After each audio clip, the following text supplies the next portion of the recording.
Before society lets you drive a car, there's actually a remarkably rigorous system in place. Oh, absolutely. Like you study a manual, you take a written test to prove you understand the rules, and then you literally have to get behind the wheel with a professional, judging your every move to make sure you aren't going to crash. Right. It's a strict barrier to entry because, well, a 2-ton vehicle is inherently dangerous. We demand proof of competence before handing over the keys. But then you turn 18, and society basically just hands you a credit card, a student loan application, and eventually, a 30-year mortgage, and essentially says, good luck out there. Yeah, figure it out yourself. Exactly. There's no manual, there's no driving instructor for your bank account. Yeah. And crashing your finances can destroy not just your immediate life, but it can ripple out and, destroy generations. Which is terrifying when you really think about it. So why does traditional schooling teach us absolutely nothing about the mechanics of money? To figure that out, we have to look at a concept that completely flips our conventional definition of wealth on its head. Welcome to today's deep dive, where we are doing exactly that. And this requires unlearning almost everything the standard educational track instills in us. Right. And for you listening, our mission today isn't just to give you some dry book summary. We're pulling from a pretty rich stack of materials today to cut through the hype. We've got a transcript from a popular entrepreneurship podcast, core literature on the cash flow quadrant philosophy from the whole rich dad, poor dad phenomenon. Yep. And we're also bringing in an objective critique from an investment news article, plus a really fascinating scholarly legal journal from Law Commons. It explores the macroeconomic impacts of all this financial illiteracy. Because the core argument here is that our school system is remarkably efficient, but it's designed to produce compliant workers, not financially independent thinkers. Okay, let's unpack this. We have to start with the foundational parable the author uses. There are these two contrasting father figures. Right, the poor dad and the rich dad. Right. And the quote-unquote poor dad isn't actually poor in the traditional sense. I mean, he's a highly educated man, a PhD, who relies on a secure job, values excellent corporate benefits, and is banking his entire future on a pension. Which is, the exact model of success most of us were raised to revere.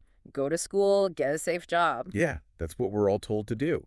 But then you have the rich dad, who is literally a high school dropout. Instead of seeking a safe job, he focuses entirely on amassing assets that generate revenue for him. And this brings us to the fundamental shocker of this whole philosophy. The redefinition of assets and liabilities. Yes, because we all know that, like, cars depreciate and buying designer clothes isn't a great financial move. But this philosophy redefines assets and liabilities so aggressively that it categorizes things highly educated people strive for, like a massive primary residence, as a liability. And what's fascinating here is the cash flow mechanism behind that definition. Right. I mean, traditional accounting might give you a complex formula, but this framework boils it down to the literal flow of capital. An asset puts money in your pocket every month, whether you work or not. Okay, so like dividend stocks or income-producing real estate. Exactly. Or a business you own but don't have to operate day to day, whereas a liability takes money out of your pocket. And that's where the friction happens for most people. Yeah. I mean, buying a shiny new car or a bigger house because you got a salary bump, it's like turning up the speed on a treadmill. It just forces you to run harder at your job to pay for it. That's a perfect way to look at it. But wait, let me push back a little here. Isn't a house eventually an appreciating asset? Why is this philosophy so incredibly strict about calling it a liability? Well, the math supports your analogy perfectly, but the problem is psychological. Middle-class individuals continually buy these liabilities, the massive house, the depreciating luxury cars, believing they are assets because society told them so. Oh, I see. But mechanistically, those purchases require continuous labor to maintain. It's about cash flow. The poor dad mindset operates from a place of cognitive closure. What do you mean by cognitive closure? Well, when faced with an expensive investment or purchase, the immediate internal monologue is, I can't afford it. Which just lets you off the hook. You don't have to think anymore. Precisely. It's an escape from the effort of problem solving. The brain just shuts down. Wow, yeah. But the rich dad mindset replaces that declarative statement with a question. They ask, how can I afford it? How can I afford it? That's a huge difference. It is. That subtle shift in syntax forces the brain to open up, to seek systemic solutions, and to think creatively about capital generation rather than just accepting a limitation. Here's where it gets really interesting. Because once you grasp that assets buy your freedom and liabilities trap you, You have to look at how society structures our income to actually acquire those assets. Right, the structural side of things. Yep. Yeah, and the source material outlines this through a framework called the Cash-Asia Flow Quadrant. It basically categorizes how humans generate capital into 4 distinct buckets. The 4 quadrants. You have E, S, B, and I. And this, honestly, is where we see the real danger of the traditional educational system. So let's break those down. First is E, the employee. The defining psychological trait here is a craving for security, right? Yeah, absolute security. You trade your time for a paycheck, and fundamentally, you are paying the highest percentage in taxes. Then you have S, the self-employed. And the S quadrant is often where the most highly educated end up. Wait, really? Like who? Well, think of a solo practitioner attorney or a private practice dentist. Oh, sure. They have a higher tolerance for risk than a standard employee. Right. But structurally, they haven't built a business. They've just bought themselves a very demanding job. Ah, I see. They are the ultimate bottleneck. Like, Yeah. if the dentist goes on vacation for a month, the income completely stops. Exactly. The psychological friction keeping someone in the S quadrant is often perfectionism or ego. Like, nobody can do it better than me. Right. Which makes them terrified to delegate. They're essentially trapped by their own competence. Tracked by their own competence. That is so wild. But then we cross the great divide to the right side of the quadrant. You have B, the business owner. And this isn't just about, incorporating an LLC. It's about owning a system. Right, going back to our dentist example, an S dentist drills the teeth, a B dentist owns a network of clinics, hires the S dentist to do the drilling, employs managers to run the operations. And they could just leave for a year and find the business more profitable when they get back. Because they delegate to experts. Yes. And finally, you have I for investor. In this quadrant, you aren't trading time for money, and you aren't even building the system. Your capital is doing the heavy lifting. The ultimate goal for passive income. Yeah, and because of how tax codes are written, you legally enjoy the lowest taxes. But the critique of our schools is that they are exclusively designed to pump out E's and S's. They teach you to be the dentist, not the clinic owner. Because teaching someone to be an investor or a business owner requires a completely different curriculum. The sources refer to this as the 4 clocks of financial literacy. The 4 clocks, okay. To survive on the right side of the quadrant, you have to master accounting, which is the ability to read the story that financial numbers are telling you. Right. You need investing, which is the strategy of capital allocation. You need markets, which is reading human behavior and supply and demand. And crucially, you need the law. The law being the shield, right? Like understanding corporate structures and tax advantages. Yes, because an employee earns, gets taxed, and lives on what's left. Yeah, we all know that feeling. But a business owner or investor earns, spends on their business to generate more growth, and gets taxed only on what remains. The legal sequence is completely flipped. Okay, I get the mechanics, but let me play devil's advocate for a second. This framework feels incredibly hierarchical. Isn't there honor and, frankly, an absolute necessity in being an employee? Oh, for sure. I mean, if everyone magically becomes an investor or a business owner sipping espresso while the system runs itself, who is actually teaching the classes, putting out the fires, or fixing the power grid? This raises an important question, and it's where the framework can be easily misunderstood. The broader context of the literature isn't about abolishing employees or degrading honest work. Right, society would collapse. A functioning society desperately needs highly skilled people in the E and S quadrants. The objective of the framework is personal financial autonomy. The goal is to shift your mindset so you aren't entirely reliant on an employer for your survival. Oh, okay. You can be a deeply dedicated teacher or firefighter, but the framework argues you should simultaneously be directing your excess capital into the I quadrant. Your labor happens in the E quadrant, but your wealth is built in the I quadrant. Okay, I love that. It's about not being cornered. If the hospital you work for downsizes, you aren't destroyed because your assets are still producing. Precisely. It's not about how much you make in your day job. It's about how much you keep and put to work. Which brings us to a massive systemic issue. If our public education systems intentionally omit these 4 clocks of financial literacy, what happens to a society at scale? I mean, if everyone is flying blind in the E quadrant, it has to create vulnerabilities. It creates catastrophic vulnerabilities. We have a scholarly journal from Law eCommons in our stack today that explicitly explores the macroeconomic impacts of this illiteracy. And it is a fascinating read. The journal makes a brilliant structural argument. When you exclude financial education from public schooling, you are effectively privatizing that education. You leave it entirely up to parents to teach their children about money. And parents can't pass down a vocabulary they don't possess. They absolutely cannot. If you grow up in a household that doesn't understand compound interest, that relies on payday loans, and that fundamentally fears the banking system, that is the only financial reality you inherit. Wow. This dynamic actively breeds massive societal inequality. It traps marginalized groups in generational cycles of poverty because they are never given the basic tools to decode the economy around them. And the journal draws a direct, horrifying line between this widespread illiteracy and the 2008 Great Recession. We look back at that and point fingers at Wall Street. And sure, greed was there, but there was a secondary mechanism at play. There was this push for the democratization of credit. Which is a beautiful phrase for a very destructive practice. Right. Suddenly, vulnerable populations who had historically been denied loans were granted access to incredibly complex financial products, particularly subprime mortgages. And without financial literacy, that access wasn't an opportunity. It was a bear trap. The mechanics of that trap are vital to understand. The journal details how millions of people took on adjustable rate mortgages, or ARMs. Right, the dreaded ARMs. Borrowers were lured in by low introductory teaser rates, but because they lacked the accounting and markets clocks of financial literacy, they didn't mathematically model what would happen when those rates adjusted. They just saw the low monthly payment. Exactly.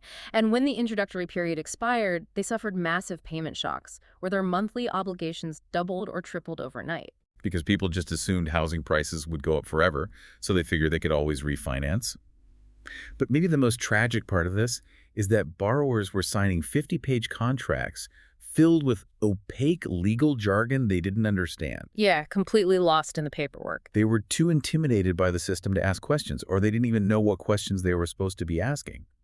It really does sound like putting someone in the cockpit of a commercial jet mid-flight and expecting them to know how to land it just because they managed to buy a ticket. That's a grim analogy, but accurate. They lacked the vocabulary to mount a defense. And the journal emphasizes that 2008 isn't just a historical artifact. We are watching the exact same mechanism of financial illiteracy play out right now with the student loan crisis. Oh, absolutely. The asset class changed, but the systemic vulnerability is identical. I read the student loan anecdote in the journal, and my jaw actually dropped. The author cites a borrower who consolidated their student loans in 1997. Over the next 14 years, this person paid back $61,000. And after paying $61,000, they still owed $25,000. It's hard to even wrap your head around. How does the math even allow for that? Well, it comes down to a mechanism called capitalized interest, which most 18-year-olds signing these documents do not understand. I certainly didn't at 18. If a borrower goes into deferment or forbearance, meaning they temporarily pause their payments, the interest on the loan continues to accrue. When the deferment ends, that unpaid interest doesn't just sit on the side, it gets added to the principal balance. But wait, your original loan amount actually grows. Yes. And from that point on, you are being charged interest on the interest that was just added to your principal. Oh my God. It turns a linear debt into an exponential curve. By the time this borrower resumed payments, the principal had ballooned so much that their monthly payments were likely only covering the new interest generated, not even touching the core debt. So they became a lifelong servant to a mathematical formula they didn't comprehend. Exactly. So what does this all mean? Are we saying that the 2008 crash and the student loan crisis weren't just caused by predatory lenders, but by a society entirely unequipped to spot a predator in the first place? The predatory practices were the catalyst, but the vulnerability of the public is what allowed the fire to spread globally. The source is, quote, Warren Buffett, who advises investors to be fearful when others are greedy, and greedy when others are fearful. Right, a classic quote. What he's really talking about is the perception of risk. True risk doesn't emanate from the market itself. It emanates from the investor's lack of knowledge. When a borrower signs a contract with capitalized interest they don't understand, they aren't participating in a market. They are being consumed by it. Which brings us to the reality check portion of this deep dive. We've established that the theories here, understanding cash flow, utilizing the right side of the quadrant, and the dire need for financial literacy are incredibly robust. They explain both micro-behaviors and massive economic crises. Very true. However, to be fully informed, we have to look objectively at the messenger of these theories. And Robert Kiyosaki has become a deeply polarizing figure. The Investment News article on our stack, provides a necessary counter-narrative. It actually requires us to exercise the exact critical thinking skills his books advocate for. Exactly. According to the reporting, Kiyosaki has reportedly amassed over $1 billion in debt. 1 billion, yeah. And he isn't hiding this. He's famously brazen about it, publicly stating, "If I go bust, the bank goes bust. Not my problem." The article also details a 2012 corporate bankruptcy involving one of his companies, Rich Global LLC, which reportedly owed $23.7 million to the platform that helped promote his early seminars. The piece also outlines widespread criticism of the secondary ecosystem built around the book. Like the seminars and stuff. Yeah, there are numerous complaints regarding the exorbitant cost of his advanced seminars, with critics arguing they provide aggressive upselling rather than actionable value. Furthermore, his recent track record is filled with wild, unsubstantiated market predictions. Oh, like the crypto stuff. Right. For instance, he loudly predicted Bitcoin would hit $350,000, only to rapidly walk that projection back to $180,000 when the market shifted against his initial claim. And perhaps the most glaring contradiction critics point out is his stance on traditional, boring savings. He actively dismisses 401ks and standard diversified portfolios as a path for losers. Right. Yet the reality is he made his massive fortune primarily by selling millions of books, board games, and seminar tickets about investing, rather than purely through the high-wire real estate and debt strategies he preaches. That's a very important distinction to make. So putting on my skeptical listener hat for a moment, this feels entirely like finding out your personal trainer, who screams at you to eat kale and run sprints, secretly eats fast food in his car every single day. That's hilarious, but fair. How do you trust the advice? How do we separate the genuinely good, actionable financial education from the incredibly risky, almost reckless behavior of the author? If we connect this to the bigger picture, it becomes a masterclass in objective analysis. We have to decouple the fundamental laws of finance from the extreme execution of one individual. Okay. The core concepts, knowing the difference between an asset and a liability, the necessity of escaping the S-quadrant bottleneck, and the requirement of financial literacy, these are universally validated principles. The math works. Right, the leaky bucket analogy holds up regardless of who is explaining it. Exactly. But his personal execution, leveraging $1 billion in debt, proudly rejecting standard safety nets like 401ks, and treating corporate bankruptcy as a casual strategy that requires a level of legal sophistication, massive capital backing, and a risk tolerance that would absolutely ruin the average retail investor. It would wipe them out. Completely. The investment news piece essentially concludes that while the book is a brilliant, paradigm-shifting tool for changing your initial mindset, it should never be treated as a comprehensive, step-by-step investment manual. You extract the foundational wisdom, but you leave the extreme leverage strategies behind. So you don't have to adopt the chaos to use the compass. That is the exact balance to strike. So let's summarize the journey we've been on today.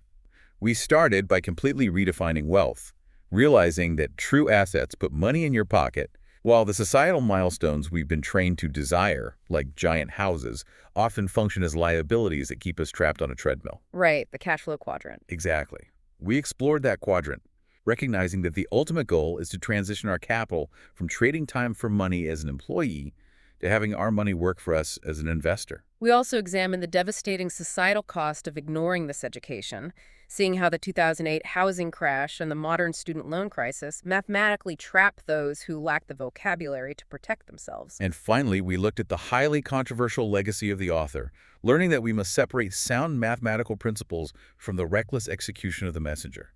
But why should you, the listener, care about all of this? It's the ultimate question. Because choosing to ignore how money works guarantees that you will remain a passenger in your own financial life. Taking ownership of this education gives you options, it gives you power, and ultimately, it gives you security. Couldn't have said it better. Now, I want to leave you with a final thought to ponder. In our stack of sources, there is a reference to a companion book called Rich Dad's Success Stories. It's a compilation of everyday people who applied these lessons, and just looking at the table of contents is incredibly revealing. It really is. The chapter titles aren't about complex tax loopholes, derivative trading, or utilizing $1 billion in debt. The chapters are called things like Building Confidence One Property at a Time, A Different Education, and Second Chance. That highlights the real-world application of the material, completely removed from the author's extremes.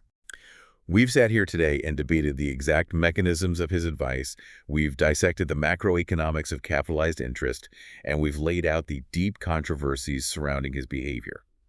But when you look at a whole book dedicated to regular people who fundamentally changed their lives, it raises a fascinating question for you to mull over. Does the literal mathematical perfection of a financial guru's advice matter less than the psychological empowerment it provides?